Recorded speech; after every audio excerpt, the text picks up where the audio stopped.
คำว่าเพื่อปากเพื่อท้องแม่สู้ได้ทุกอย่างนี่คือภาพของประชาชนชนเผ่าอาคาพวกเราโอ้เดี๋ยวลายแท้มันจวบพี่น้องชนเผ่าอาคาเฮาตัดอาคาคิคะ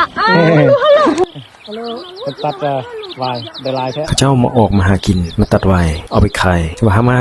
ในจุดนี้ถือว่าไกลสุดเลยแหละพญามาฮอดนี่ก็3 ชั่วโมงอยู่ในป่าดงดิบแต่ยังมาพอพี่น้องชนเผ่าอาคาเฮานี่ฮู้จะได้มันชนเผ่าอาคาเบิ่ง